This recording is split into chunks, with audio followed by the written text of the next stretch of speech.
Okay, we're ready to start. Miss Nissi, are you ready?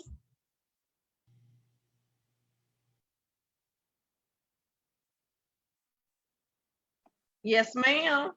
Okay, so good afternoon, everyone, and thank you for joining us. My name is Tamara Dawes, and I'm the president and founder of MJ Scarlett Foundation, Inc., where we educate kids, teens, and adults in how to identify sex perpetrators, know if they're being recruited, and how to protect themselves. We also do a lot of community outreach services where we do community human trafficking awareness workshops. We provide human trafficking awareness information to the homeless and to other people in the community. We do care packages for the homeless. We also provide emergency shelter to prevent someone from going into trafficking or for someone that's in trafficking and needs to get out. We do food distribution and a lot more. This evening, we've been blessed to have Miss Nissi Hamilton, Dr. Nissi Hamilton, as our main presenter. Dr. Hamilton is a human trafficking survivor. She's a trafficking advocate and award-winning human trafficking advocate expert. She's a victim of generational human trafficking, but if you look at her, you will never know her story. Her mother was murdered as a result of human trafficking. Her kids were taken away from her, and she advocated for herself and her children and were able to get her children back. And unfortunately, this is not uncommon where you see sex trafficking victims, their children are taken away from them and even given to the traffickers themselves. Nisi is an advocate for she challenges herself in life to do a lot of different things, but she is so grateful that even though she had so many challenges in life, those challenges were ushering her into her destiny to do what God wants her to do, and that is to help other people. She really advocates for especially young Black girls who are victims of trafficking to be able to get out of trafficking and live a, let's say, quote unquote normal life. She helps them to do GED classes. She helps them with housing, food. She helps them to with cooking lessons, cash incentive for survivors who are in school. She helps them with resume writing, food donation, food, clothing, shelter, and especially for victims who have lost their children, like she did. She helps them to get their children back. So the next voice you will hear is Dr. Nissi Hamilton. Thanks you again for joining us. Hello, everyone. How's it going, Miss Tamara? Awesome. How's it going with you? I'm doing well. I'm just here getting comfortable and just, ready to make sure we know more about your organization and we know more about why we're doing this with human trafficking and what it means to Houston and what it means to Florida as well. I was doing some research because I know you sent me over a bunch of information and I got to read over some of that stuff and everything, and it so much information coming so fast, like zoom, zoom, zoom. So I'm just ready to hop in there and get it going so people can be informed and definitely know how can they get help through your organization dealing with human trafficking as you move forward. And I'm so very proud of you. And I endorse your organization. I endorse you and what you're doing and what you have done. And I'm very proud. Thank you. That is such an honor coming from you. I really appreciate hearing that. Yes, ma'am. So, would you start by telling us, what is human trafficking? Oh man. Break it down because a lot of people think, it's somebody abducted someone, prostitution. There's so many different misconceptions. Narrow it down for us. So here's the easiest way, because I taught this class in Tamara met me through National Center of Sexual Exploitation, where I taught my human trafficking class 101, and over 16,000 people joined in this class. And I think that when I narrowed it down, everybody pretty much got the gist of it right away. So human trafficking is the sale, the trade, the coercion, the fraud, the panhandling of one person to another person, and money does not have to be involved. It can be for power. It can be for extortion. It can be to leverage any type of business deal. And a lot of times we see that that in elite trafficking groups where girls are being leveraged to manage business deals or to become power brokers in between politicians or businessmen or for employment, or to solidify certain deals. You know, hey man, I know something on you, you know something on me. Now we in this thing together, kind of thing. So much, it's, you know, it's three parts, three people. It requires three people. Human trafficking requires three people. It just is what it is. Okay, it's the buyer, the seller, the slave. This is my human trafficking triangle. It has been mentioned in several different diagrams, and people have quoted me on this, several different CIA, FBI, police officers, you name it. Courtrooms. I mean, it is God. Human trafficking is huge, and for whatever reason, we still have it in our minds that human trafficking is prostitution. Prostitution is an element of human trafficking, but there are only two people involved when it's prostitution, and prostitution is between the buyer and the seller. That's it. It's these two people. That's it. So the prostitute has pretty much control over her money, over herself, who she wants to leverage herself out to, things like that. It gets tricky when prostitutes have pimps. And if a prostitute has a pimp, then we're dealing with human trafficking for sure, but she's not being forced into this situation. Sometimes she is, sometimes she's not, but it can be a situation 9 times out of 10 where she's not being forced, but she has a pimp, and they get pimps for protection. And they leverage their power and their wealth through this pimp because it means that their life gets to be protected, and then they get to stay one more day at the job without having to worry about somebody running off with money that's owed to them. Is that breaking it down? That's an amazing explanation. Amazing. So a lot of people.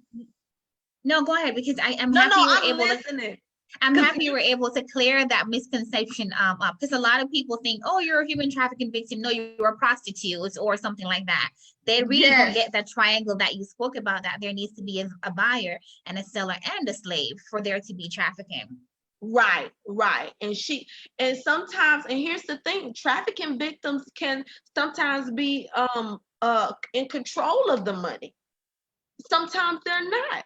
It really just depends on the situation, and it depends on the different group. There's subcultures of trafficking, as we've seen and I was talking to you before we got on about the Epstein case. I have some survivor sisters that, you know, I talk to a lot because we both come from elite sex trafficking groups where we were offered larger compensations or larger payouts than other people were, but those payouts was to keep the secret. It didn't have anything to do with our body.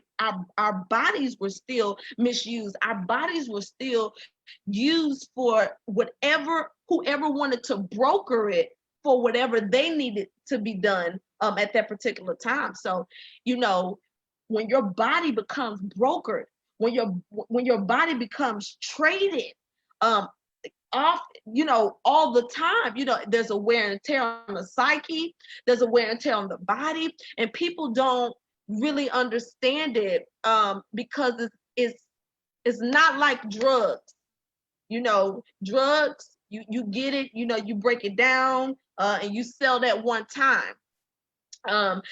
Guns, you know, you get an AK-47, you get a 9, you know, you trade it, you sell it, you get the highest price one time. But with another human being and with a body, you get to trade and buy it as much as you want.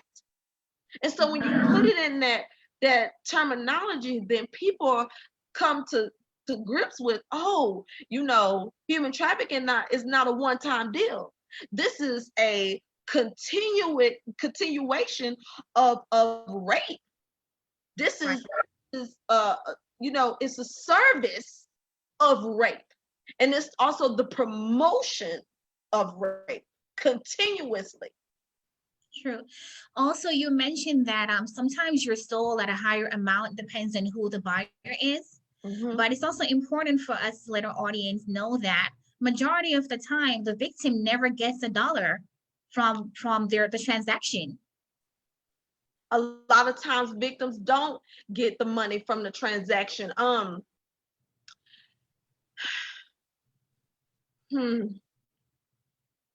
Y'all, sorry, because you know what? A lot of times Now, our I know this is brain, an emotional subject to talk it, about. it sure can be, because you know what, when you asked that, I hadn't thought about it. And I went, if you could see, I went all the way back in my mind to where, you know, those times where you didn't get paid, or when you know you got to do it because somebody has that control or that authority over you, and it does bother you. It you know, a lot of survivors do suffer from PTSD, and I'm one of those survivors that suffer from PTSD. So even mentioning that is like, oh, it's so dreadful. A lot of times there is a quota that must be met. And a lot of people know my human trafficking story. My human trafficking story didn't start off as sex trafficking, which is human trafficking. It started off through labor trafficking, where I was forced to provide or make a certain amount of money for the welfare of my child, because my child was being kept by somebody who turned into a pimp. And I did not understand that his girlfriend was recruiting me. And when you're in that situation where you have a homegirl who has a boyfriend and she's being pimped out, then the only language, you know, that you know is what she's teaching you. But you got to remember, she's your friend. You know, she's endorsing this situation. She's endorsing your survivalship. And this is the only person who understands what's going on with you at this particular time. You're going to say yes to anything that looks warming or welcoming to you, because it's associated with somebody who you believe wholeheartedly loves you or likes you, you know, and that would have the best interest for you at hand. So here it is, you know, you got the boyfriend, you got the girlfriend who's a recruiter, but to me, she's my friend, and she brings me into her space because I'm a survivalist at this point, and I have to be taught how to make money. I have to be taught how to enter into these societies where money can be made, and money can be made by children. And because that's not an open door world. You have to be invited to in this world. You know somebody who knows somebody who will bring you into this world, so that you can experience those you know, social divisive issues that come along with human trafficking. And you know, you go from, you know, needing a babysitter, and she can't babysit because she's at work, and she's at work, I'm at work. The boyfriend becomes the babysitter, and before you know it, there's a demand. Hey, I need $200 a day, or you can't get your kid.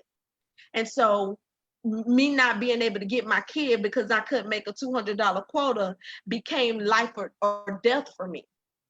So there were a lot of days when you say walking out, you know, not making any money, where it's like I might have made some money, but that money was attributed to me having to pay this man who was a pimp and took the money because he kept my kid. And this was every day. So I'm making $1,000 a week for some guy. But in my mind, my kid is safe.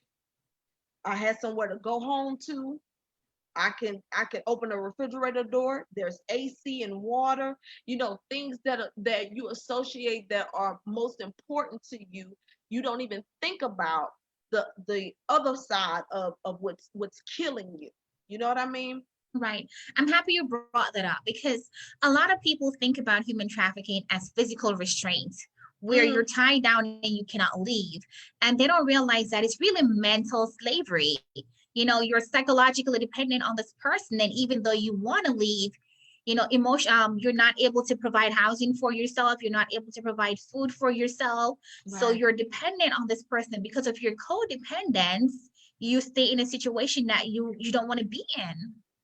Right. When you're codependent, the the requirement to be codependent is for you to be dependent on someone else. When you independent, the requirement is for you to operate with a level of creativity, a level of free will. And when you codependent, you don't have a free will. You have to have a master when you're codependent. And the pimp becomes the taskmaster. And that's what makes it slavery, because they are driving the slave to produce whatever it is that they need so that they can achieve a certain outcome.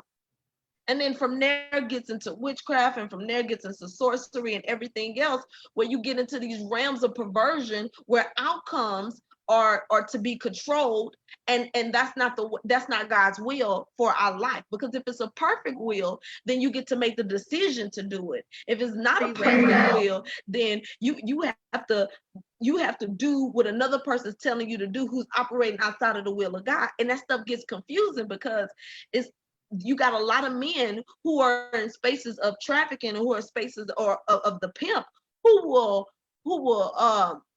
press themselves or put themselves off as God, and you got to understand, in this country, it's under God, one God we trust, in God we trust, under God all men are created equal. So the assumption is everybody here in America is Christian. So when you're not educated on the Bible and the way it works, and the way God's word works for you, by the time you get information about the Trinity, about the Father, the Son, the Holy Ghost, if your first educator becomes your pimp, not only is he your pimp, he your mama, he your daddy, he your pastor, he's your teacher, he's everything to you. And it becomes an unauthorized voice. It becomes an unauthorized voice, and then you become an illegal sacrifice for him, because you don't know that this is not the will of God. And so that everything in life, you start to base it around what the principles and the protocol, because there's a protocol in trafficking and having, if excuse my French, bitches and hoes and pimps. That mentality, there's a protocol that goes along with it, and there's a strain, and there's evidence of strain in the mentality that goes along with it for the girls too, because they want to achieve a goal. That's why a lot of girls who are human trafficked, most of the time they have daddy issues. Most of the time they have family issues. Most of the time they come from broken families. Most of the time they are runaways. Most of the time these are foster care children, because the education of what family is and has been devalued for so long and has never gone corrected, that the first time they get any type of discipline or anything that's remotely close to, hey, there's a structure here, trafficking is like, boom, it's the way to go for them. You're absolutely right. And broken homes is definitely one of the vulnerability to trafficking.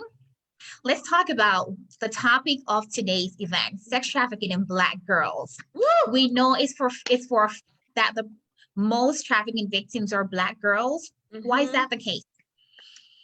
So, when European men were experimenting with Africans, and they made up in their mind, hey, we can develop the South, we can develop America, predominantly the South, with Black people if we get slaves.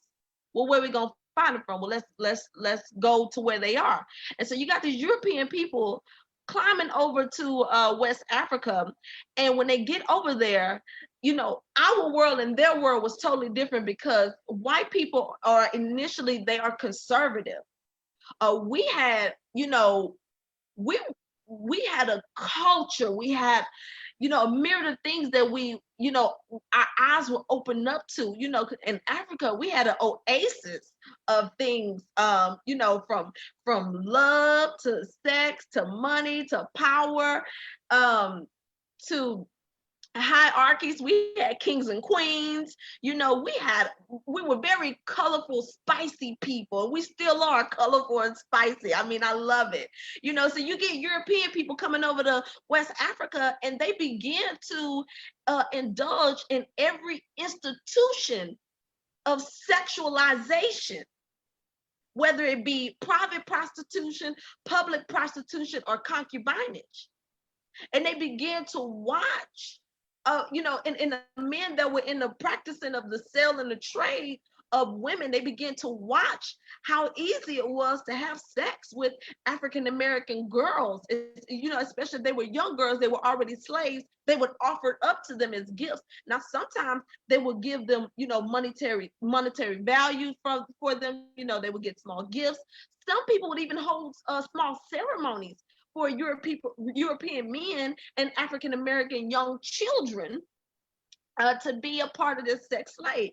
The sex slave trade that they had going on. And what the European man decided to do was, since this is already happening over here and this is a part of your culture, then we're going to take this and we're going to move it over to America and we're going to indulge ourselves over here. But, you know, what we had going on in Africa, it was more ritualistic. You know, you couldn't marry unless your father found your husband, you know, your parents found your husband. You know, we had certain societal barriers that were meant to protect us and to protect the family name. And I think that when Europeans got over there, they thought, hey, we can make this into what we want to make this into. And they took it, they re-identified it, they recultured it, they repackaged it, and they made it into what they wanted to make it in, and they brought it right over to America.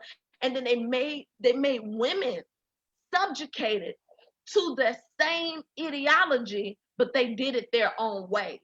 That's the reason why today, you know, even in the European culture, the white culture, we see a lot of, you know, the people forcing this idea into our minds with the sister wives. I mean, what is that?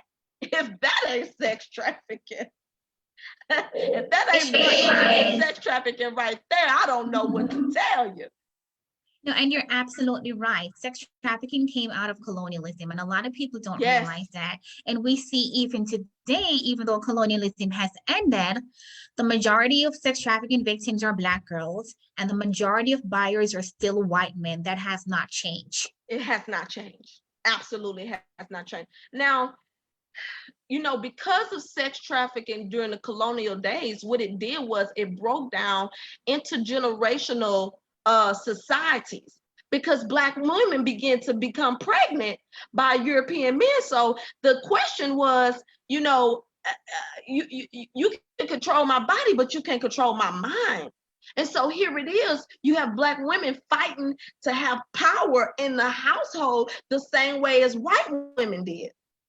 And white women fighting for their power back, because what we don't find a lot of investigation in which I've done lots of theory and investigation on what it felt like to be a white woman living in the colonial days, while Big Daddy had 25, 30 slaves, and then he had his favorite wench, his favorite mammy, his favorite Jezebel, you know, his favorite woman who happened to be 12, 13, 14 years old. What was life like for that white woman to experience that, knowing that her husband was sleeping with somebody's child? Because she knew couldn't nobody sleep with her child at 12, 13, 14, because purity was important. Saving yourself from marriage was important. So if it was important for white children, why wouldn't it be important and the exception for African American children?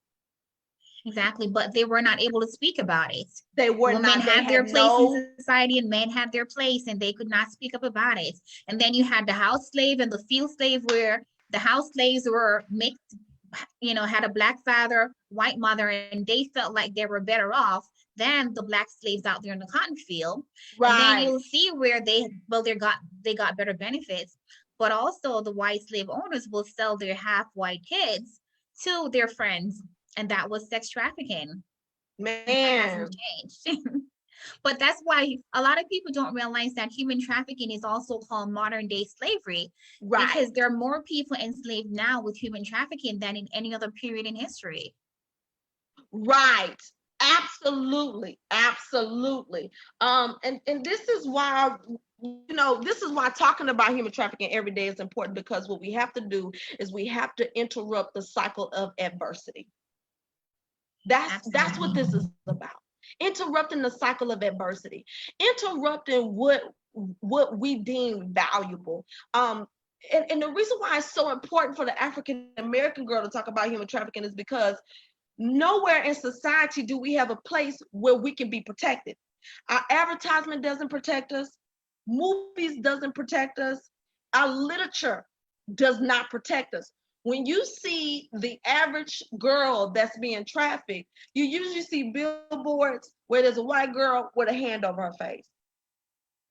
You don't see African American girls on billboards with hands over their face. You don't, even though they're the majority. Right. Because what the message that they're sending is, if it's happening to a Black girl, it's supposed to happen. It's okay.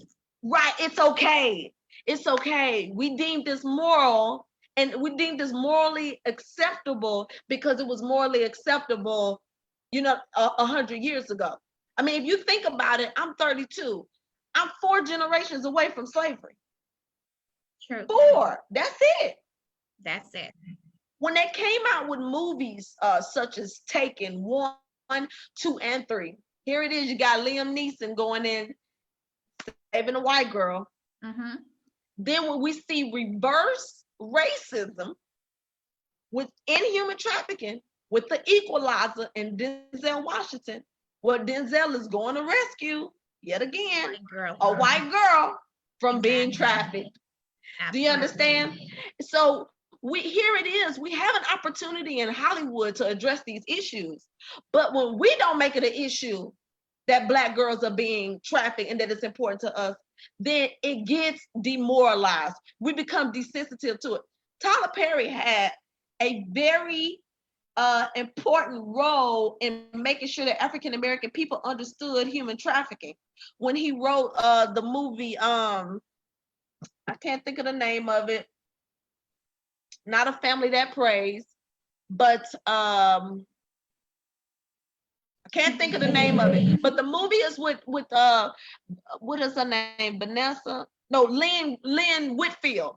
Mm-hmm. And one of you guys that's from Namadil Goes to Jail, y'all gonna know this one, is Lynn Whitfield, and she has 2 daughters, and the 2 daughters are getting into it with each other because they got different fathers. A Family That Prays. What is it? Oh, who said it? That prays. The Family. Not A Family That Prays. Not that one. But they have, but close. Reunion? Huh? Family Reunion. Family Reunion. Medea's Family Reunion. Thank y'all for paying attention. Yes. Go back and look at that movie. Medea's Family Reunion. She got the 2 daughters. And here it is toward the end of the story. Lynn Whitfield admits that she traded her daughter for sex with her sister's father so that they could keep a roof over their head. Not one time did anybody talk about that mother being a pimp. True. Oh, that is something that we need to address now that you said that. That's called familial trafficking. Exactly. So let's talk about that. That people want to know who are traffickers. It is a stranger off the street that's going to drag you, or we know it's forced fraud and what's the other one? Forced fraud and coercion. Right. Those are the 3 elements. But it's not someone that's dragging you. So let's talk about it. Familiar, how somebody in your own family could be your trafficker. So let's talk about the different types of we talk about trafficking. Let's talk about how someone can end up being a trafficking victim. Absolutely. A lot of times it is someone you know. A lot of times it is somebody who has control over you, who has control over the social economic systems in the household, who has control over the gross domestic product in the household. People think gross domestic product only happens when you see the numbers on TV. Gross domestic product happen when you getting food stamps in your house, when you going to the grocery store, when you going to the bank. That, you know, gross domestic product got something to do with the food, period.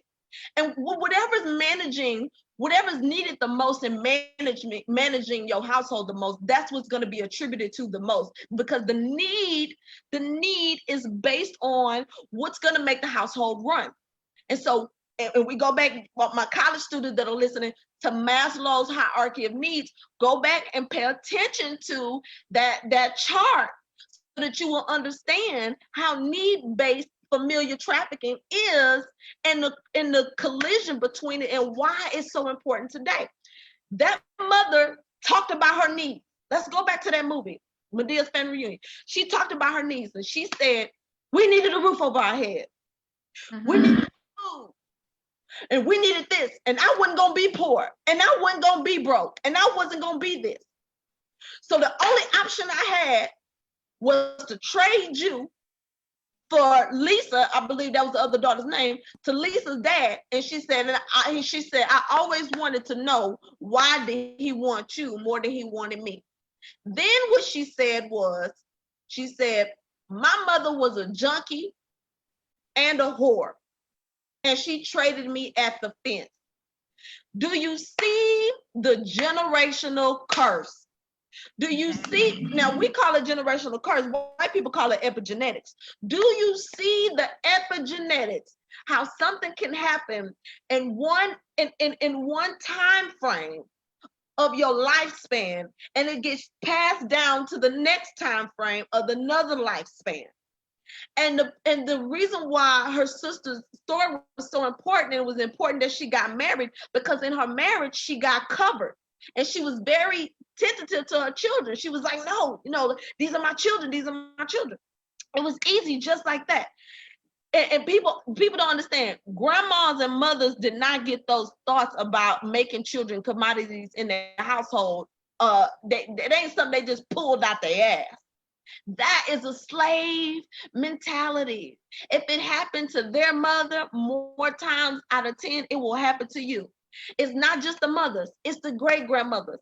I know, and I'm speaking to the African American community, because if you grew up with an African American mother or a big mama, and you stayed out late at night, and you was out with a man and they knew about it, and you came home with a McDonald's bag, they're gonna say, well, you been out there all night doing all this stuff, and all you came home with a McDonald's bag, all you came home was with this, that's all you got out the deal, forcing you to think that if you have sex, or if you do something, that you need to get something, there needs to be some type of compensation, there needs to be some type of reward. These cycles of predatory lending, sexual lending, predatory sexual lending is rehearsed in the African American community all the time, because that's what we believe is necessary to move forward in life. And if that's all you know, if your thinking is that small, that's as far as you're gonna get in life.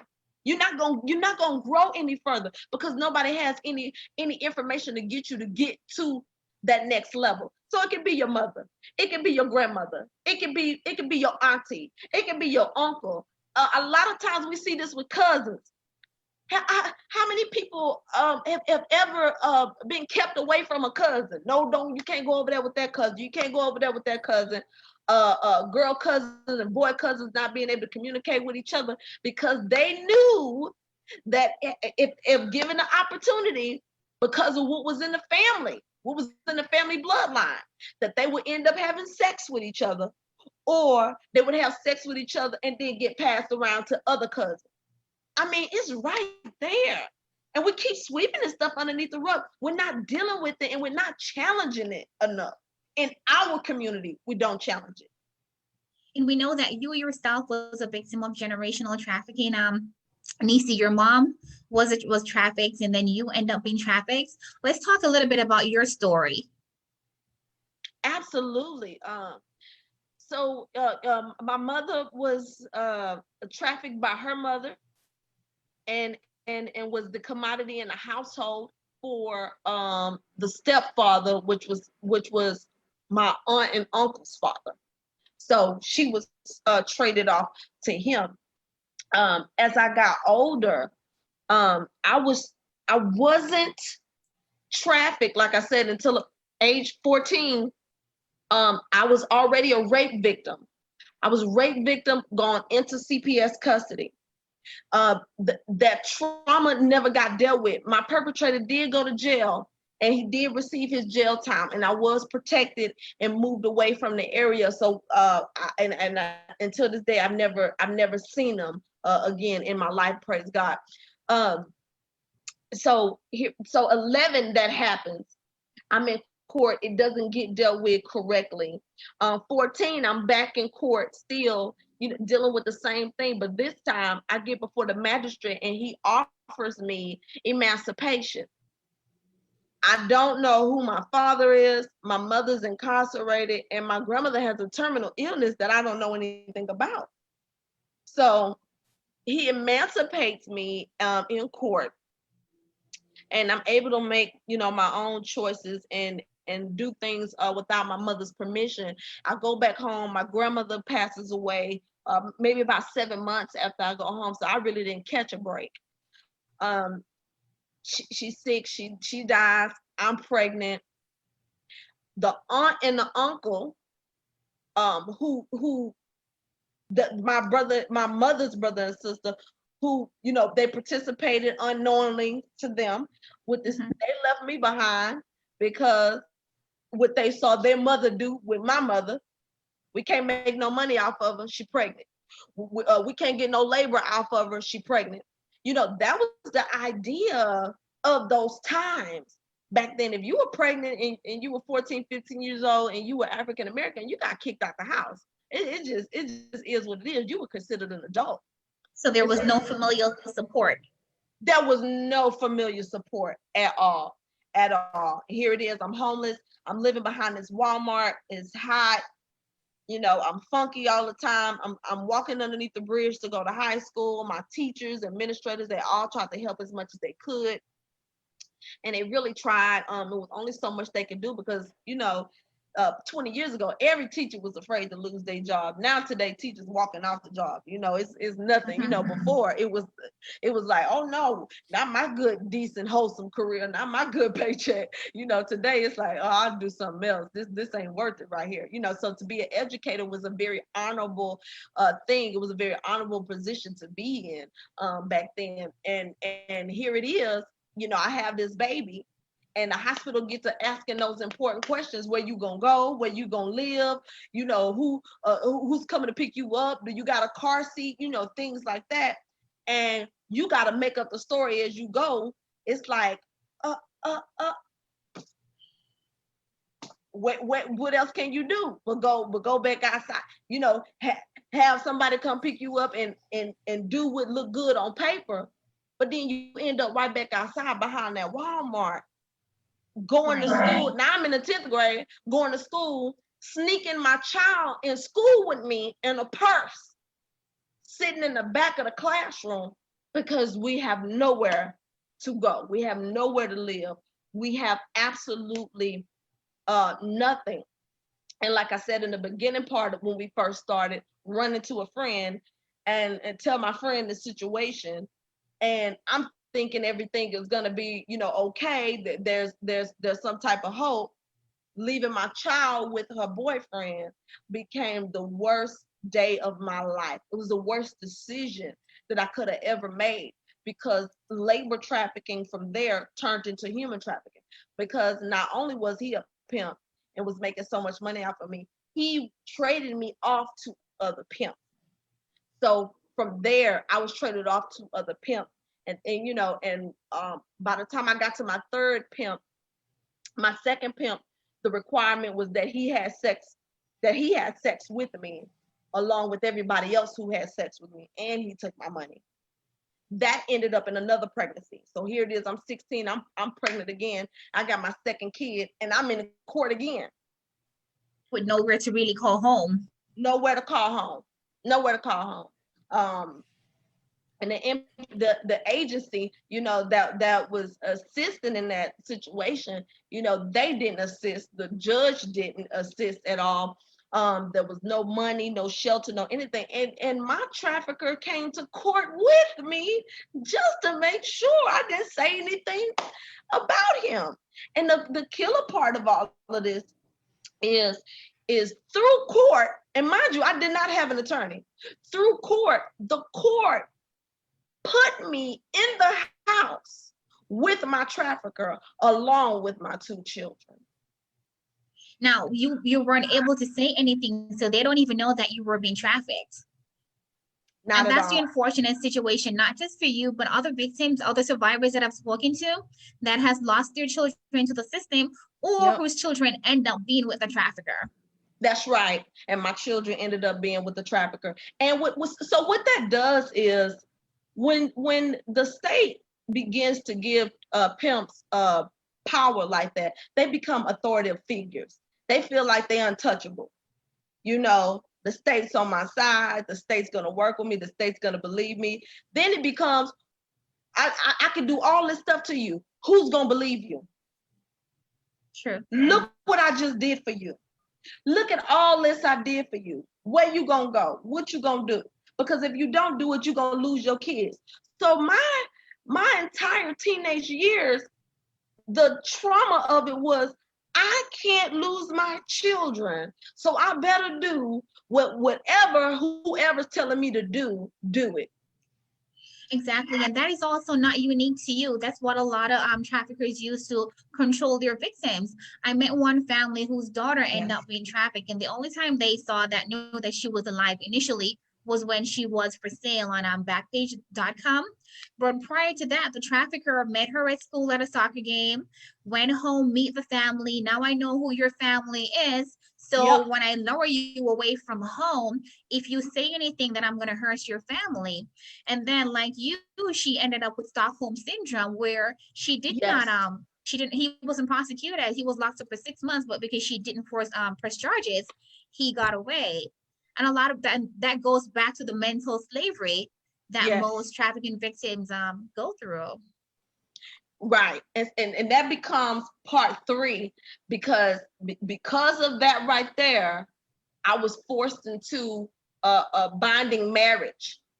And we don't talk about that a lot. And I was looking at the statistics on Polaris. Let's show that statistics and let's go through it briefly with our audience. And then Mel Carter, you can change host back to me for a second. And then I'll show this this information.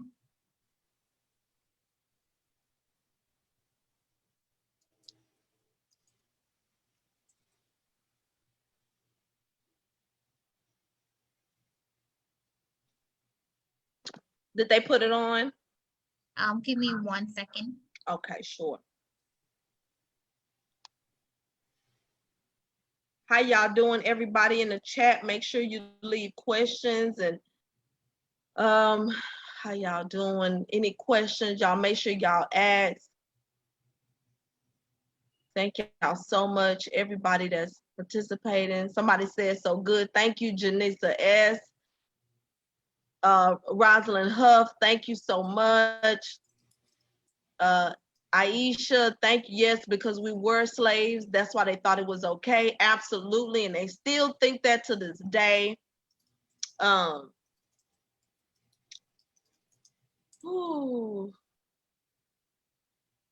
I can minimize while we're recording. So I'm just gonna pull Polaris up live so we can look at it together.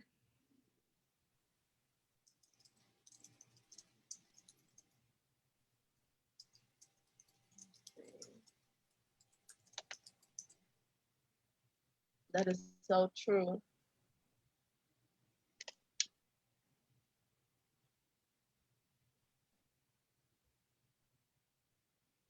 So I'm going to share my screen. Tell me if you're able to see it. Are you able to see my screen? Yes, I do see your screen. Absolutely. Okay, so this is the 2019 United States National Human Trafficking Hotline statistics. And we're just going to go through this really quick. As you can see, in 2019, there are over 22,326 trafficking victims and survivors identified. 11,500 were in situation of human trafficking identified. I'll talk about that in a second so you can understand more about that. For over 4,000 traffickers identified, so which has been at least they're finding the traffickers, and over 1,900 businesses that were identified as businesses that were doing trafficking. If we go down to this number, look at the demographics. If you notice that the ages at the time of trafficking began, notice this number. The highest number here is, well, the second highest number is 5,359. And these are minors. And as you can see, unfortunately, most traffic victims are minors. Right. And But we look at how they gender. got the number though. So that means that the ones that they interviewed, they're still minors at 5,359. If the adults, they're still adults. Look how they got unknown. The unknown are from the stories of people like myself who were trafficked as a child and then trafficked again as an adult. That's what that means. So they're adult reporting, and people don't know that the statute of limitations are never ending for human trafficking. So you can be 40 years old, and if you remember who your trafficker was and you know what's going on, or you remember anything about it and you want to make a report, you can make a report about it. And that's the reason why we're seeing so many high cases like with Bill Cosby and R. Kelly.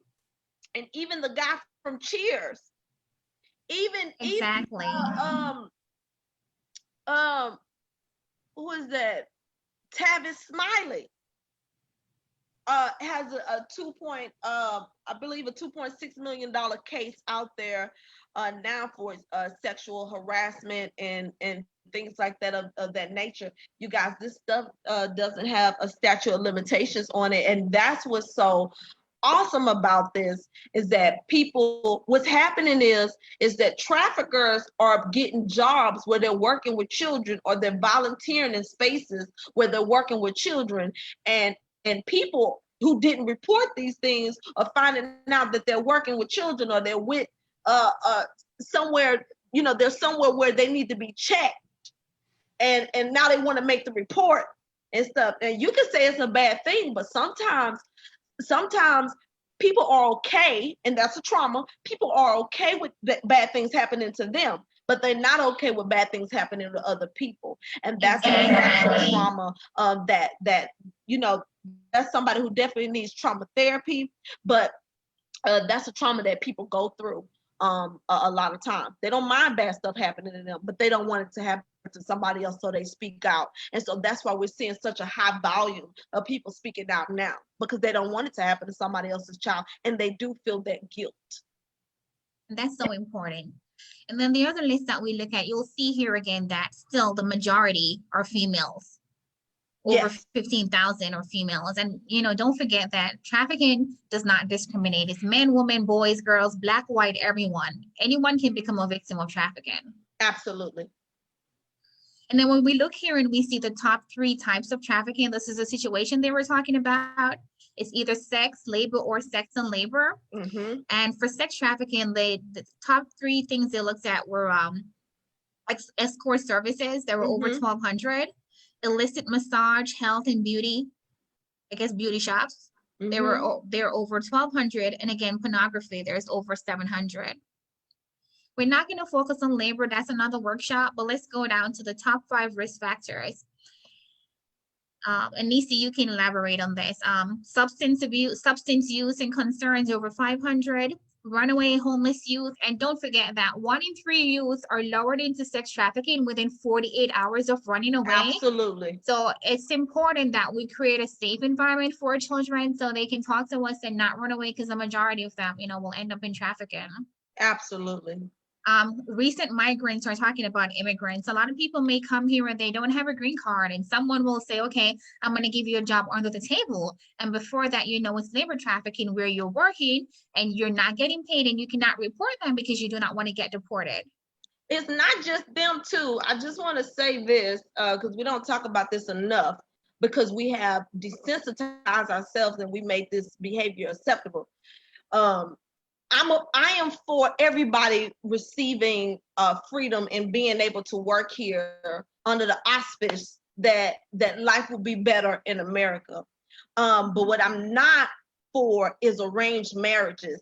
And what you see is a lot of African American people marrying African people so that they can become citizens of the United States. And that is a hustle, but it's also a type of trafficking as well. Absolutely. That is a trafficking ring. You know, I'm gonna pay you $10,000 so we can be husband and wife here, but my real wife is over in another state or in another country rather, and we're gonna get her over here. You see a lot of that going on, and you don't see enough people talking about it because people feel like, oh, I said yes and I got paid for the service, you know, and you don't have enough people that are in investigations doing their job to be able to explore this and explore the exploitive portion of it, because this is a type of exploitation.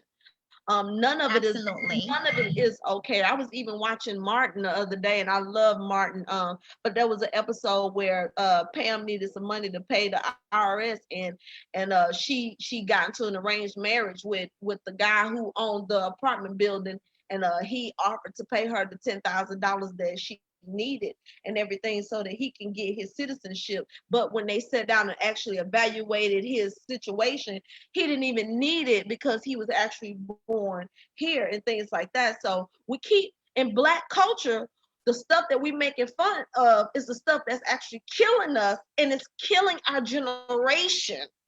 It's Absolutely. killing the momentum of how we move forward, and the culture, the values, the stuff that we let in. The father said, Joshua said, as for me, that's personal. In this house, that's generational. We shall serve the Lord. So you could be in covenant with somebody that served 5 other gods and doing voodoo. And I'm not talking about African people. I'm 52% Nigerian. But what I'm saying is, we have not collected enough information to want to say that we want to be in covenant with somebody that the Father hasn't even given us authority to be in covenant with, and we're letting stuff in and not checking this stuff at the door. And we're not thinking about how this is going to affect our children and our grandchildren and or anything else to that nature. You're absolutely right. We need to stop these generational curses. Yes. Another Somebody said Deuteronomy. Yes, baby, Deuteronomy. Girl, you got some good listeners today. I love it. Awesome. I love it. So another issue was mental health concerns, and that's a great issue. Absolutely. I've seen a lot of I've had a case where a young man was doing hospice with his mother, and the mother was a paraplegic, and she was in her bed, so she cannot move, she can't do anything. And what he was doing was he would have men who had certain fantasies of is it necromancy, necrophilia, and would want to sleep with a dead person, but she wasn't dead, she just could not move. And so he was getting paid by men who wanted to have sex with his mother to explore their necrophiliac identity, whatever that was, whatever they made up in their mind to deal with. And I'm like, dude, what the hell? What? I mean, it is crazy, but when you think about it, the mental health issues can be on both sides. It's the mental health issues of the perpetrator, and then also the mental health issue of the victim, because the victim can have mental illness and then end up being trafficked. So it's on both sides. Absolutely. Right. I've seen it with blind people.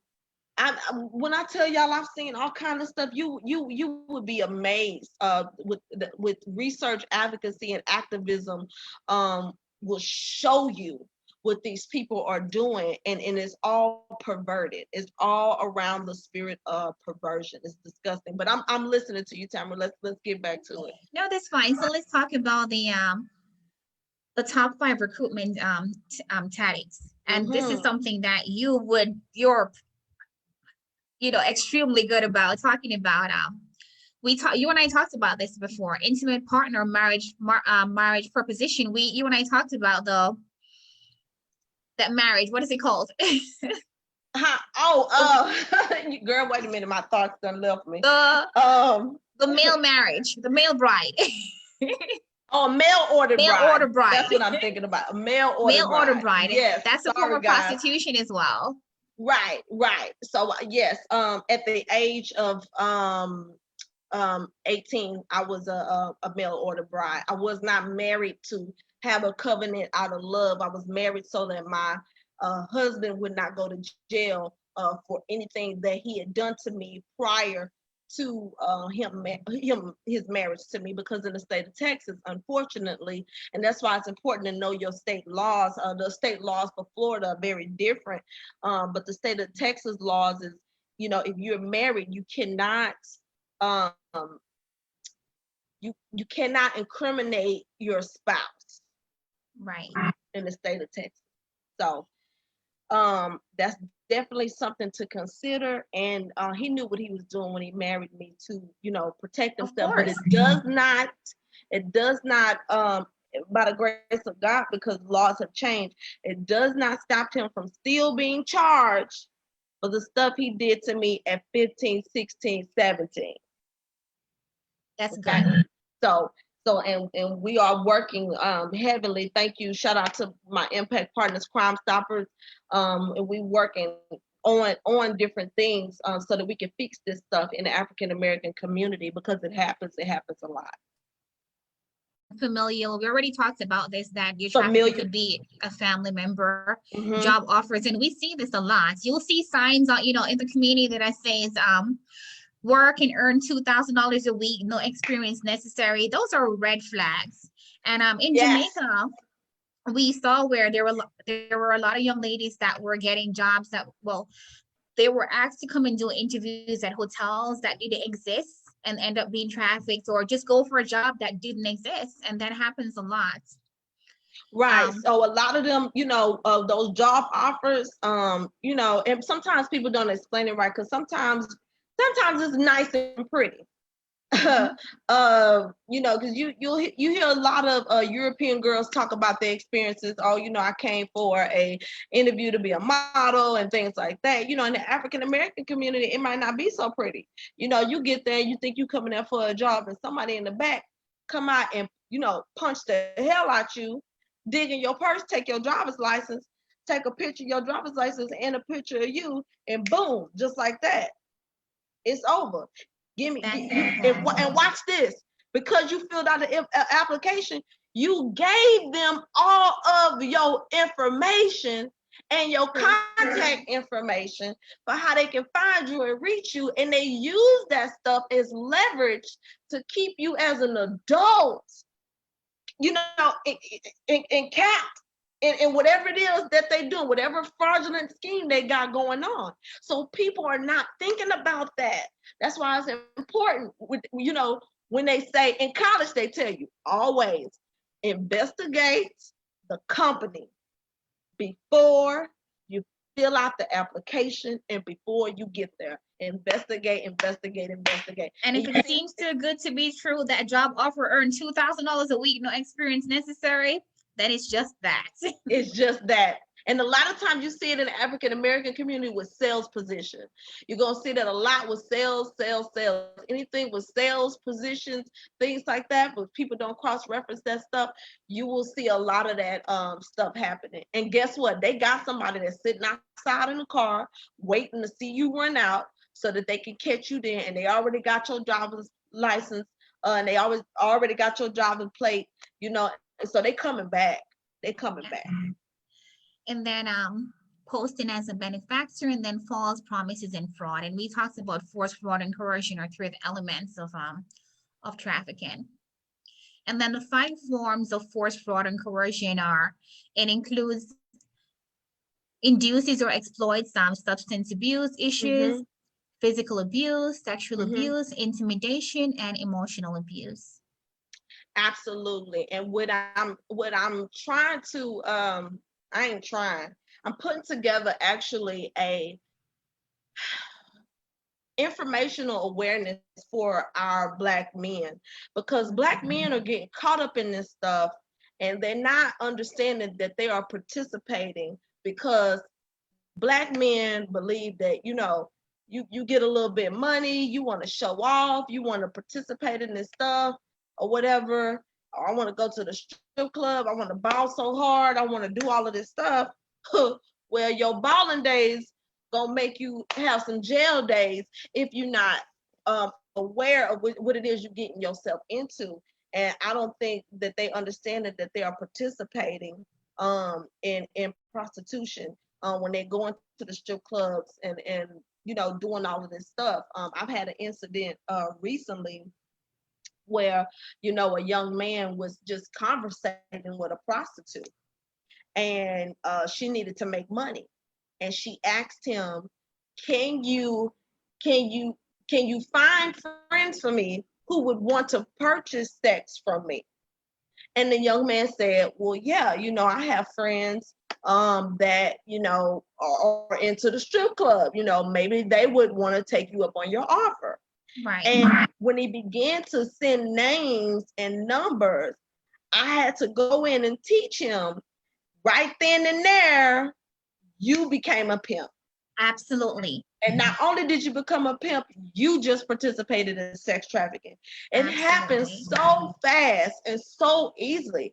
And the young man is like, but I didn't get no money. He didn't recognize the signs. And I'm like, y'all not recognizing these signs because y'all so easily, y'all senses are desensitized. Y'all hear sex trafficking and you throw it out the window because you feel like, hoes gonna be hoes. Excuse my language, guys. This is the language that is on the street. This is not a professional dialect of mine, but this is the language that's on the streets. Bitches gonna be bitches, hoes gonna be hoes, pimps gonna be pimps. That is dangerous. That thought process, that attitude is so dangerous because you minimize the effects of what can happen. And just that quick, I had to show that mom, hey, unfortunately, your son is a sex trafficker.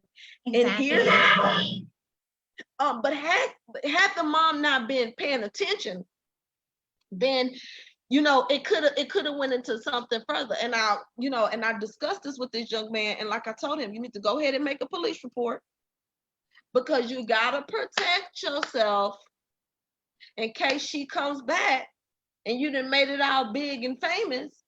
And she say, well, way back when you wasn't hot, he was sex trafficking me and you got some money and now I want the money.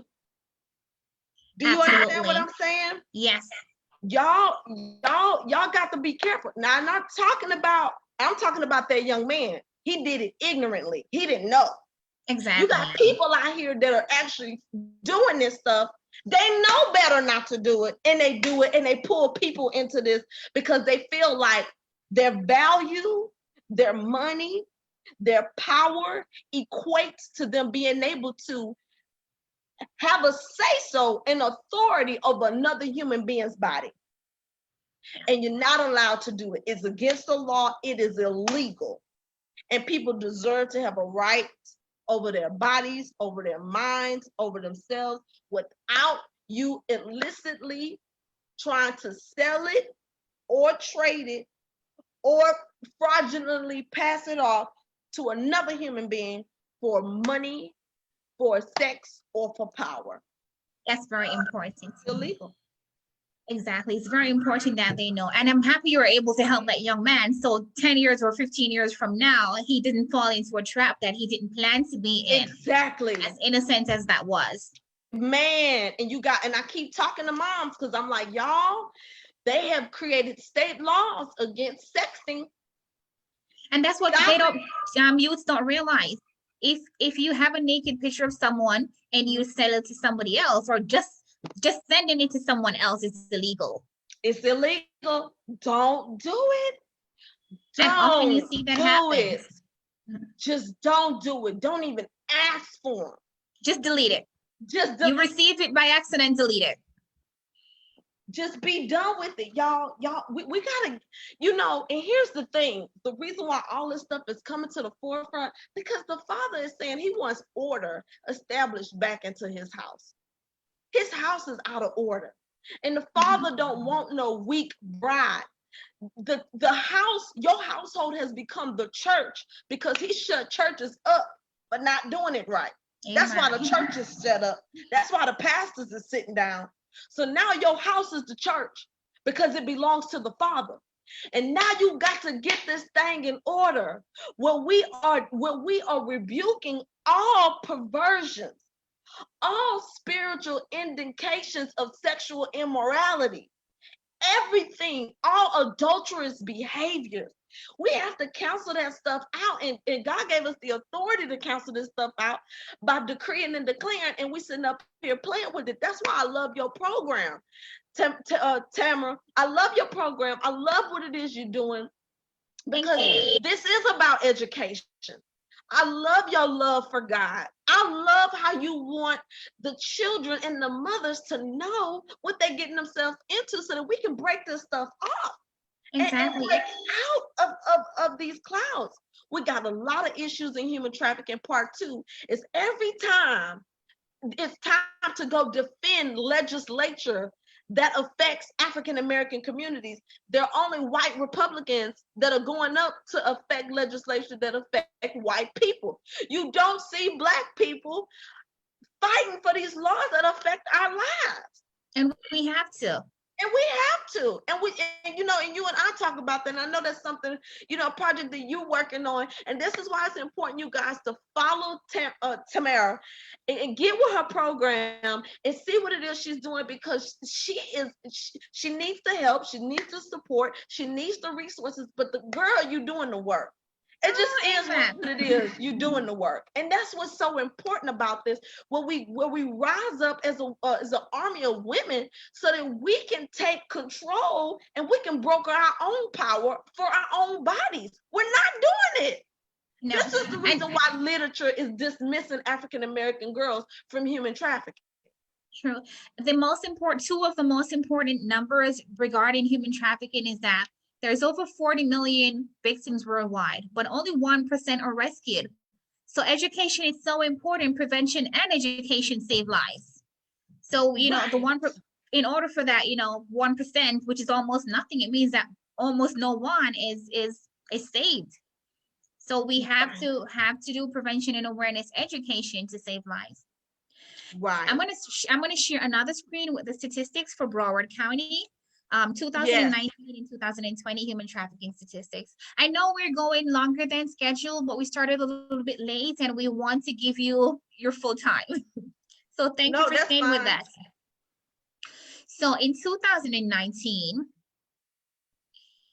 this is the Broward County human trafficking reports. It's the data for wait a minute, Janessa. For minors only. It's minors only for this number. Janessa said, take your time. It's so good. She said, it's so good.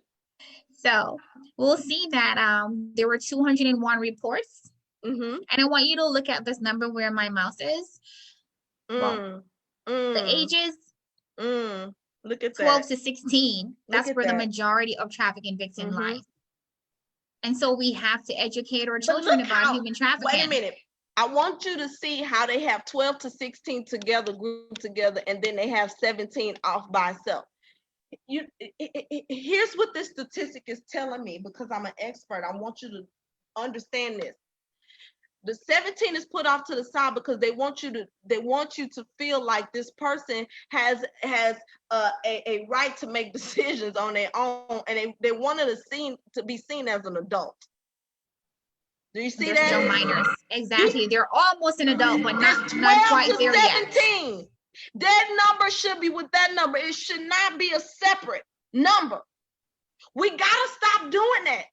The legal age to consent for sex We have to research that stuff. This stuff is important. The Romeo and Juliet law only protects those who are within the same age gap. So if you're 15 and then you have sex with an 18-year-old, okay, then the Romeo and Juliet law, depending on the circumstance, it could probably protect you. Depending on this is all situational. This was also the Romeo and Juliet laws were also put out there so that white women could protect their white sons from having sex with younger girls. Let's just be real. This stuff was not there to protect African American boys from the same thing. So you get a lot of Black families who will see a young Black man having sex with their young daughter, and they want to hurry up and go to the police. Absolutely. Absolutely. Like, I've heard of quite a few cases like that. Right. Let's deal with this as a family. Listen, always, if it's a mutual thing and it's not rape, because I'm definitely not for rape. If it's a mutual thing and these kids were having sex and there happens to be an age difference, talk about it as a family. That is not the time, and it's not appropriate for you to get the police involved, because what you're going to do is scar that African-American boy for the rest of his life. He's going to be labeled a pedophile. And be labeled as a pedophile when your daughter participated too. She got hers too. Let's be real with this stuff.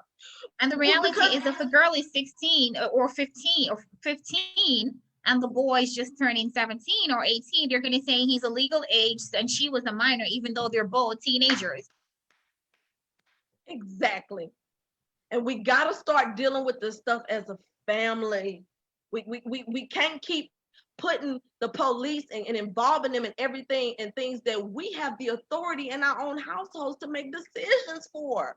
And we're not doing that. We keep putting the authority in the law enforcement hands, like we can't make decisions on our own, like you can't evaluate a situation on your own. If you got a college degree, then you saying that your applied science degree, you need to apply the science of whatever's going on, because that degree matters. The degree of the conflict does. That's what that means. Apply the material. And we're not doing that. And that's frustrating. And we already know that there is a jail to schoolhouse to jailhouse pipeline where Black boys are already like on a list to go to jail, even though they haven't done anything yet. Absolutely. Absolutely. I do this all the time. You know, we and thank God we have some good coaches who do allow me to come and talk to the football players, to talk to them about language like running a train. And if you're running a train on a girl, that's trafficking. It is. And when parents can hear it, teachers can hear it, it's one of those terminologies that's been around for 20, 30 years now, running a train, everybody know what it is. That's something that needs to be checked at the door. Absolutely. You know what I mean? You shouldn't be running trains on anybody. No, that's illegal. You shouldn't be passing one girl around through everybody, and then everybody looking at you like you just saved the football team because everybody was able to get some from one person. That is so damaging. It is. Oh my God. And then that girl has to deal with the trauma for the rest of her life. Another important number is the 149 in the community, because a lot of people think that, most trafficking victims are, runaways or in the foster care system. But, they're just from regular homes like yours and mine. And it's a breakdown in the homes that often leads to trafficking. And that's another workshop as well. But you want to talk about the different ways we let trafficking in through the devices that we give them. Absolutely. And the majority of, I think it was 22% of people who consume porn were under 10 years old. I think that was the statistics I saw. So we let these things in our home through the devices that we give our children, that lead them to become trafficked or or a trafficker themselves. And it's so funny you mentioned that. I love what some of my other impact partners at the National Center of Sexual Exploitation, they have assumed the authority under the first lawsuit under the Earn It Act. And Earn It Act means eliminated abusive and rampant neglect of interactive technologies, where they are putting a hamper on these technology agencies like Google or Yahoo that are promoting, or YouTube that are in promoting or selling literature or videos of girls or children that are being sex trafficked or sexually exploited as children, because it's time out. But once again, who do you see fighting for this literature to go away? Mostly European white people. You don't see Black people at that table. And that's why what you're doing is important, because we need to have more Black people involved with how they familiarize themselves with the future of our children. Exactly. And if this problem mostly affect black people, then Black women like you and I and others need to speak out and advocate for this so we can make effective changes. Absolutely. If we go down here again, we'll see that majority are Black girls. Majority female. And the same thing, pretty much the same thing for 2020 so far. You have 73 reports. Again, they separated Nissi. So 12 to 16 is 55. And 17 years old, there was 17. Horrible. Yeah. Again, you'll see that the majority is from the local community. And the majority again is Black. Majority again is female. Yep. So we have to try to break this cycle. We have to educate our children so that they can be protected. And that's another workshop we will have again, is how to protect your children from trafficking. Since they're the most vulnerable, then they need to be educated so they know the signs of a pimp and the signs of another child is cool that's a victim, so they can report, or so that they're aware, so they don't become friends with that person, or that person is not able to convince them. So, okay, this guy just brought me some nice new clothes. You want to come out with us? And then before you know it, you become a victim of trafficking as well. 7:30, but I have a couple of quick questions for you, Nissi. I had a poll on Facebook and 3 people sent me some questions, and I'm just going to pick one from each. Most of it we already covered. Jennifer Hastings asked, she said, what helped you to heal and to move forward? Oh, baby, what helped me to heal and to move forward? I do these presentations all the time, and I talk to people about the military. I was fortunate to get away from my sex trafficker by going into the military. And I traded disciplines, and I traded leadership. I went from being under the leadership and the hierarchy of my pimp, and still taking that hit to my soul, to my heart, all the hard work and the sacrifice that goes into being pimped out. And I traded that attitude and gave myself a different discipline, and came under the leadership and authority in the United States Navy for 8 years by the grace of God. And I survived that as well, because corporate America is totally different, but the principles remain the same. Both of them require leadership. Both of them require protocol and stuff. And I was able to systematically take everything that was negative and turn it into a positive experience under the submission of God, because I was submitted to the Father and to his will. And I wanted to make sure that people understood that there is hope in areas of trafficking. God began to reveal to me different women in the Bible who also experienced trafficking experiences. One of the first women to ever walk with Jesus, which was Mary of Magdalene, came out of a trafficking experience. The Bible says that Mary was caught in the act of sleeping with another gentleman, and the Pharisees wanted to know how was Jesus going to defend that, and was that forgivable? Was that a sin? Was that sin forgivable? And so Jesus, he's such a great attorney. He is the master psychologist. He looks at all of these men because they were getting ready to stone Mary. And he says, he who is without sin cast the first stone. And in the Bible, we see where the men all threw the stones down. And the reason why they threw the stones down is because they had all slept with her. That right there let me know that anybody could be under the salvation of God. That God is here for all of us, and that all of us are to be reached, and that all of us are to receive his infinite mercy and his grace, and we all have that opportunity. And when I saw the depiction of how much God loved us as women, how much he respected us as women, that he would cover Mary, bring her under his wing, and teach her everything it was that he knew as far as love and marriage was concerned, and really just groomed her. Because just like pimps groom, God groomed, and the Holy Ghost began to groom Mary so that she would be a female authority, a feminine authority in the power of the Holy Ghost to reach other women. And when I saw that, I said, man, that's me. That's awesome. That's who I'm gonna be right there. So awesome. That's an amazing story. Thank you. So Mark asked a question that I've heard you talk about before on a podcast. He says, what do you think? No, he said law enforcement cares and is a part of it. So basically he's asking, do Absolutely. you think that law enforcement care, or do you think they're a part of it? And I know you've spoken about that before, that it could be your teacher, it could be a law enforcement person, and you don't know who to turn to. Absolutely. Law enforcement is definitely a big part of human trafficking. Even here in Houston, got Cullen Middle School, which is less than 5 miles away from me. We had a law enforcement officer have sex, actually get fellatio from a 14-year-old girl.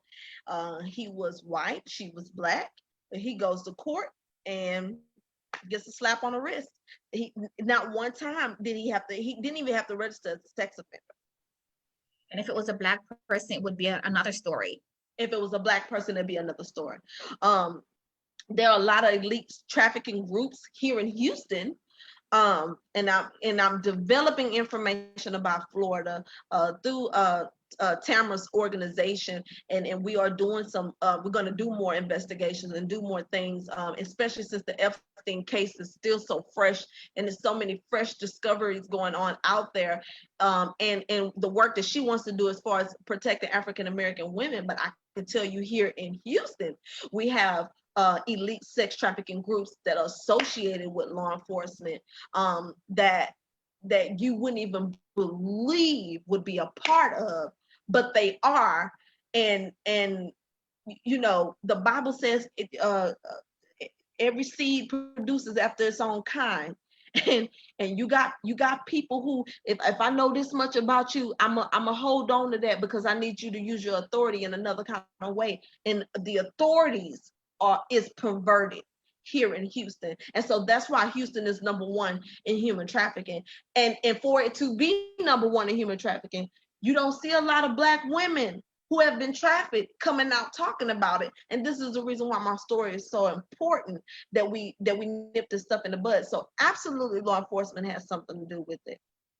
Stefania asked quite a few questions. She had 6 questions, but we already talked about, you already answered all of them throughout the the program. So let's see. I think that answers all the questions.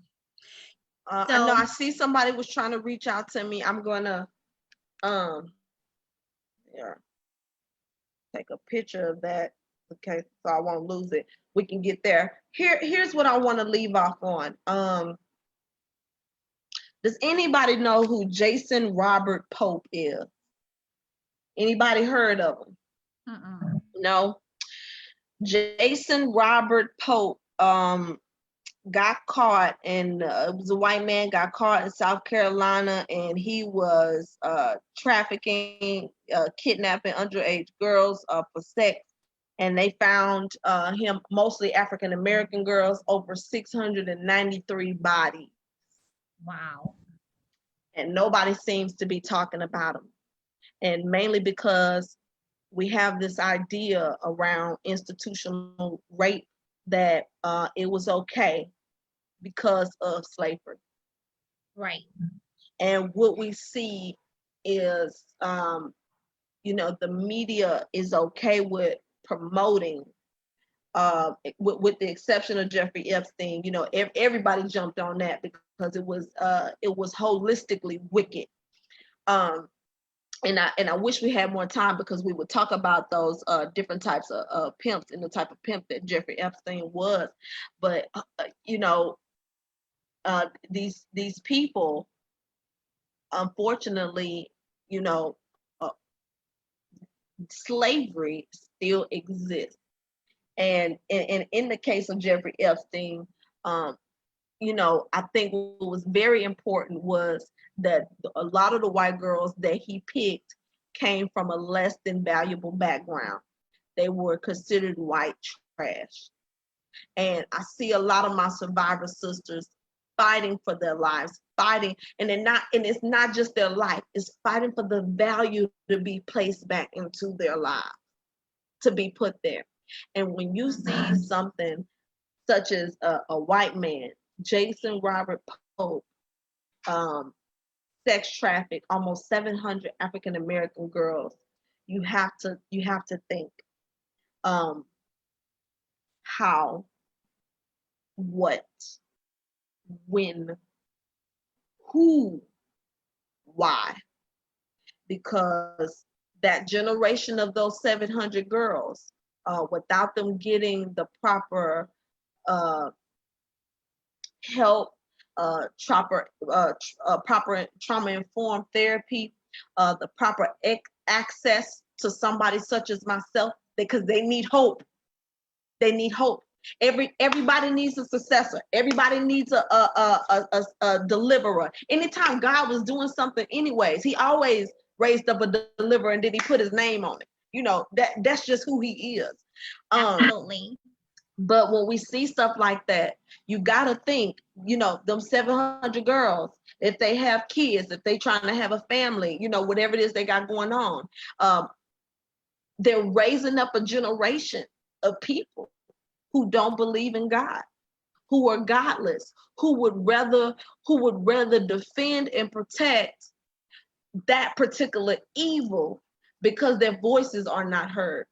Right now, you don't hear their voices. You hear his voice. You don't hear any of the survivors of Jason Robert Pope coming out. And you have to speak up to effect change. And you got to speak up for that change. You do. Mm-hmm. You do. And we have to have more attorneys in this space that deal with amicus attorney, ad litem attorneys that deal with human trafficking when it affects children, and how to help them, because we don't have enough protection for ourselves. Just always remember, because we have social justice issues. Shout out to Breonna Taylor and her family. But this is a really big issue on how law enforcement treat Black girls, and how they deliver the same promises that they deliver to every other culture, that they need to deliver and address them with us. When Lady Liberty got here, she came here with a blindfold on, and she had 2 scales in her hand. And the reason why she had that blindfold on is because she was never supposed to see color. She was only supposed to see justice. Mm-hmm.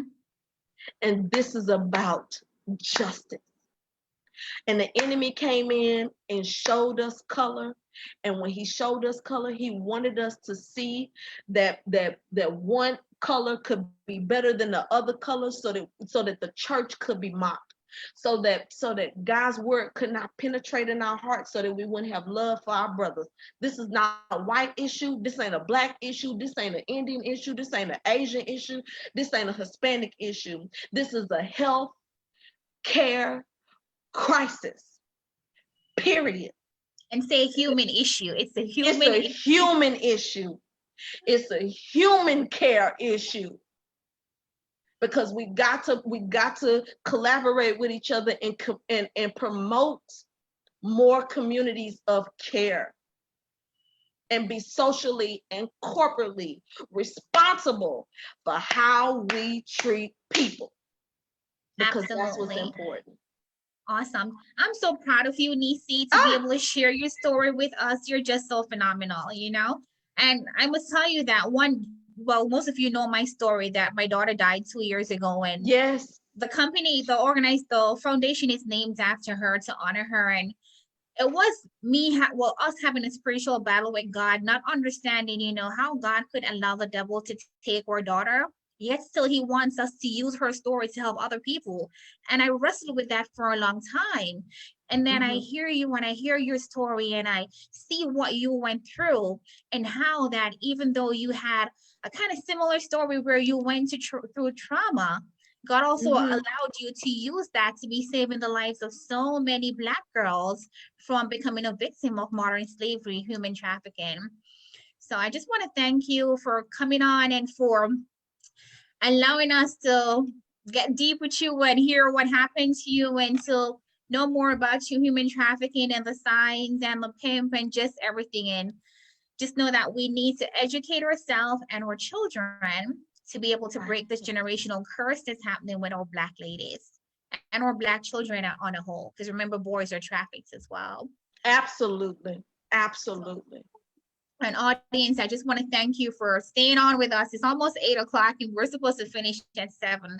I just want to thank you for staying on for almost 2 hours with us. We really appreciate you. Thank you so much. Girl, I love you. Anything for you. You are amazing. I love what you're doing. I love what you're doing in Florida.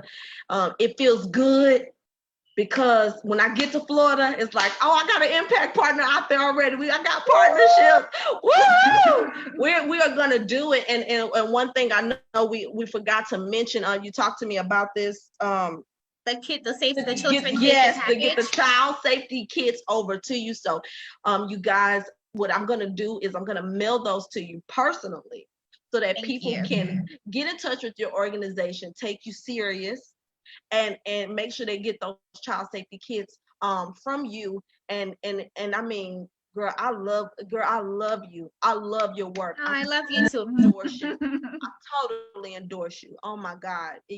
God got he doing it. This is it. That's why I got the whole world behind me. You see my world? This is it. We about to take this all over the world, and we're gonna affect and change the lives of so many people. Absolutely. And I'm happy that we're doing it together. It's the same team. We're on the same team, trying to fight the same fight. Yes. I love it. I see, girl, you got so many messages in the thing. And you guys, thank you for allowing me to share my story. I didn't get into the nasty part of it. I kept it professional, because we want children to be able to watch this too. So I think, Tamara, maybe we can do something where we get with the adults and make it just an adult thing, like make it to like maybe open it up to maybe 50 people, and we get to the ugly side of it. Right. Because I know sometimes people are funny about talking about the different sexual acts and all of that stuff, because there's too much trauma there. There's a lot of trauma there that you don't want to resurface. But if you're open to talk about it, of course, that will be another show.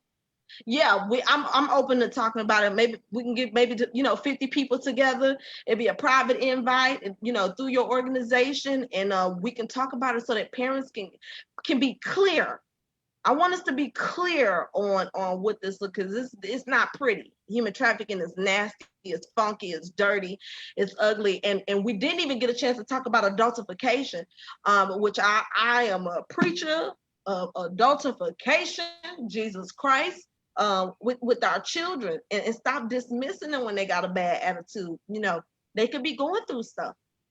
They could be going through stuff, and we're not dealing with this stuff appropriately. And retrospectively, we're hurting our households and we're hurting our families when we're not dealing with this stuff, because sexual deviation is a problem. Sexual predatory behavior is a problem, and a lot of times it happens because mama not checking this boyfriend. Mama not. She only thinking about her happiness, and everything becomes so personal. And when you got kids, ain't none personal.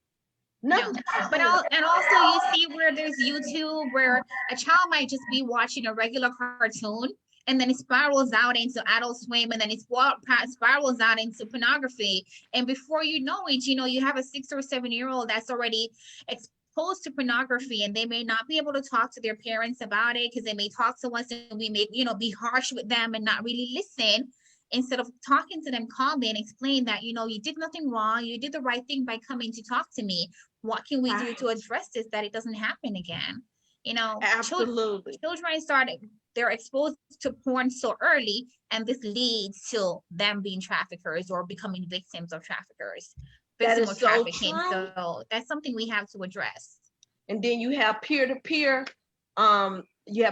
trafficking, and you have peer-to-peer sexual exploitation. I talk about that in my Human Trafficking 101 class, you guys, and we can talk more about this. Make sure you follow my girl, follow what she's doing, and sex trafficking in Black girls, and we got to do a part 2 and a part 3 where we actually, get more into the Human Trafficking 101, and then do the other explicit side of my story. I see somebody on here said, no, the children need to hear this so they can be educated. So and look, we want them to be educated too. So that's why I tell my story the way I do. It's definitely a nasty, nasty story on the first African-American woman in the state of Texas to be sued for child support by my traffickers.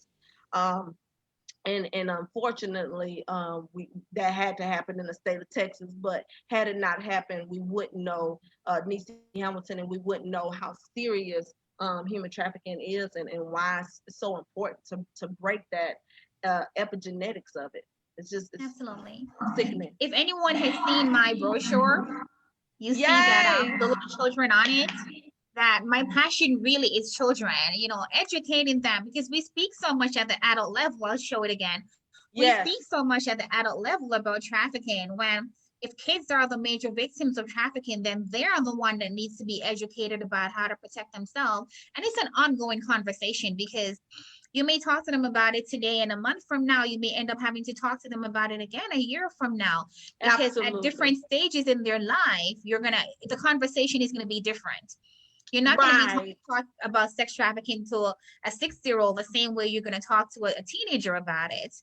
And there's a lot of resources like netsmart.com that has different videos that you can watch to talk to your children at the different ages at, appropriate level to educate them about human trafficking. So yes, I'm actually going to be starting a youth summit sometime next month with a couple of different schools where I'll be educating youth about human trafficking. And they're actually going to be getting community service hours from that as well. So we just need sponsors for the workshop, but that is something that I'm in the process of working on. Girl, let me know. I will fly out there to Florida. Girl, you don't know me. I'm bad and bougie. I will come out. It's going to be in Zoom, so you can join in, because it's going to be with you, ages 12 to 17, your high schoolers, and it will be in Zoom. So yes, I would love for you to come on as our guest speaker. Let's do it. Whatever we need to do. Each one reach one. I'm real old school. Even though I'm 32, I'm a big mama. And we gotta send you a gift. So make sure you send me your address and stuff when we get off and everything. And you guys be safe. I did leave my email address for everybody. If you do want to reach me on a personal level, that their email works, but also reach me through my girl Tamara. She's amazing. She definitely knows how to contact me. She has my hotline number as well as my personal cell phone number. And let's do this again. Let's do this again. Thank you so much, and thank you everyone for joining us. And really, this is goodbye. All right. I know we keep saying later, but there's just so much that we want to talk to you about. This is such an interesting topic, and there's so many different aspects of this topic. That's cool. Let's just do it again, because I do talk about different varieties of human trafficking. I talk about human trafficking in the Bible. I talk about human trafficking in witchcraft. I talk about human trafficking in school. I talk about human trafficking in our government, what that looks like. I talk about human trafficking and African American humanities, the studies of it, and what that looks like and stuff. And I tell people all the time, if you white, don't come to no African American community trying to talk about human trafficking, because our experiences are gonna be different. Because I'm not going to go to your community and talk about human trafficking. I'm not going to go to the Hispanic or the Asian community and talk about it because it's different. The cultures are different. We have to respect cultural barriers that come into play with this stuff. And you know, the Constitution got a lot to do with this. No, and that's why I'm happy that you talk about it, because again, if it affects predominantly Black girls, there is not enough Black women talking about it. And even though I know about it from a theoretical perspective, you know the practical part of it, it happened to you. So it's good when people, victims, survivors can come out and talk about it and share their stories so they can prevent others from becoming victims of the same evil. Right. Well, okay, we're gonna leave for sure this time. Bye, everyone. Thank you for joining us. We love you. We See you love in our next y'all. workshop. Okay, bye, girl. Bye.